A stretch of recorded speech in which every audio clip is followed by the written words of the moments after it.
Hello guys, masih bersama saya John Itung.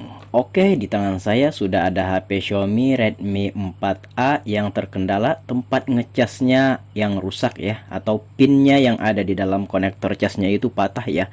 Nah, ini udah nggak bisa ngecas dan itu tombol backnya juga nggak bisa ya, tombol backnya itu. Jadi kalau HP-nya nyala pas mau dikembalikan nggak bisa, tombol kembalinya nggak bisa. Baiklah, kita akan mencoba membongkarnya dan kita pertama-tama akan mengganti konektor chargernya ya. Nah, videonya ini saya percepat untuk mempersingkat durasi ya. Nah, di sana HP-nya udah pecah banget tuh touchscreen-nya dan ini diisolasi sama pelanggan saya dan untuk membukanya kita harus mengerat sedikit itunya isolasinya ya. Nah, kita kerat. Oke, kita buka. Nah, mungkin itu gunanya untuk menghambat supaya pecahan touchscreen-nya tidak jatuh ke bawah ya. Oke, kita bongkar dulu HP-nya. Iya, kita bongkar. Pelan-pelan aja, bro. Oke, karena ini HP-nya ini sering dibongkar, jadi enak aja ya membongkarnya. Oke, udah kebongkar tuh. Nah, itu baterainya coba kita lepas dulu isolasi kertasnya yang ada di baterainya itu.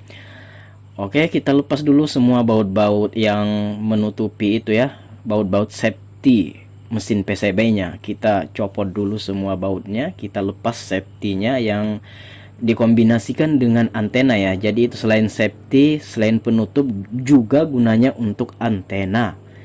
Oke, kita lepas dulu semua baut-bautnya ya. Oke guys, kita lepas dulu. Oke ya, pelan-pelan aja. Nah, di sini kita buka dulu, kita lepas dulu baterainya ya. Oke, nah itu penutup yang ada di bawah itu kita buka juga baut-bautnya. Oke, kita buka semua baut-bautnya. Iya, bautnya lumayan banyak juga ya. Nah, oke guys, udah kebuka tuh dan kita akan mengambil papan konektor chargernya yang ada di bawah itu ya. Kita bersihkan ya itu. Kita tes-tes ngecas barangkali masih bisa. Kita ukur menggunakan multitest dan ya kita ukur positif negatifnya dan tidak ada pergerakan pada multitest meter itu. Berarti memang konektornya itu ya nggak mengalirkan arus listrik ya, sehingga nantinya kita akan mengganti konektor casnya. Oke, di sana sudah kita ukur. Nah, nggak ada juga kita ukur di fibasnya, bagian konektornya nggak ada keluar listriknya ya, dayanya nggak keluar, arusnya nggak keluar. Baiklah, ini akan kita copot. Nah, itu udah saya kasih flux dan saya sudah memanasi blower dan kita akan blower ya. Oke, kita blower dari atas saja. Oke, sambil kita mainkan solder. Nah, pelan-pelan. Nah, itu dengan mudahnya goyang. Nah, oke, udah ya. Udah terlepas kayak gitu ya. Nah, kita solder kaki-kakinya. Oke. Iya, nah ini adalah konektor casnya ya. Ini di Tokopedia saya beli berapa ya? Kalau saya nggak salah 1000-an ya, 1500 atau 2000 kayak gitu ya. Murah saja ya harganya. Nggak sampai 5000 malah. Oke, nah jadi yang mahal itu adalah skill yang memasang itu yang mahal. Oke guys, kita coba pasangkan ke situ. Iya, kita coba pasangkan ya ke situ. Nah, kita kasih flux dulu. Oke, kasih flux dulu. Iya, kita panasi. Iya. Nah, sambil kita solder kaki-kakinya ya. Kita solder. Iya. Oke. Oke, kita mainkan blower kita. Oke guys, nah itu kayaknya udah menancap pol tuh ya di konektornya ya, konektornya di papan PCB-nya. Oke, kita lihat. Nah, itu Jadi kita solder dari atas saja ya, nggak masalah. Jadi yang penting nggak terlalu panas. Terlalu panas sih nggak masalah, jangan terlalu lama gitu. Nah, takutnya meleleh nanti plastik yang ada di dalam konektor casnya itu. Jadi kita solder dari atas sambil kita goyang-goyang dan jangan terlalu lama. Dan akhirnya, nah itu kita merapatkannya lagi. Nah, ini lumayan panas loh blower saya ini, tapi ini tidak terlalu lama dan tidak membuat meleleh plastik yang ada di dalam konektor charger itu. Nah, kayak gitu kan. Nah, ini kita bisa lihat. Oke. Nah, tinggal kaki-kakinya aja yang pengen kita solder lagi menggunakan timah solder, dan kakinya udah menancap pol di papannya ya. Nah, kita solder dulu kaki-kakinya, bro. Oke, guys. Iya. Kita solder dulu kaki-kakinya ini. Iya. Solder, iya, kayak gitu. Ya, kita solder kaki-kakinya. Oke. Nah, pelan-pelan aja ya menyolder kaki-kakinya ini. Pastikan timahnya itu tersolder banget ke kaki-kakinya supaya bisa mengkoneksikan antara kaki konektor dan papan PCB-nya ya. Takutnya nanti kalau tidak tersolder dengan sempurna nantinya bisa putus nyambung loh nanti ngecasnya. Kadang masuk kadang tidak kayak gitu. Dan ini saya teliti betul dalam menyolder kaki-kakinya, bahkan ini sangat pelan sekali saya lakukan, dan video ini kelihatannya cepat ya karena saya percepat kayak gitu ya. Oke, nah itu pelan-pelan aja. Nah, sambil kita solder kaki-kakinya. Oke. Nah ini hampir selesai. Oke. Nah, solder lagi kalau belum sempurna dirasa. Nah, kalau servis itu biasanya ada feeling ya. Kalau feelingnya udah sip ya udah.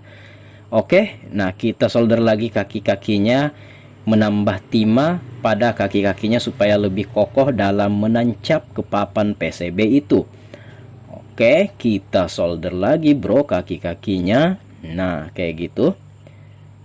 Oke, nah kaki-kakinya.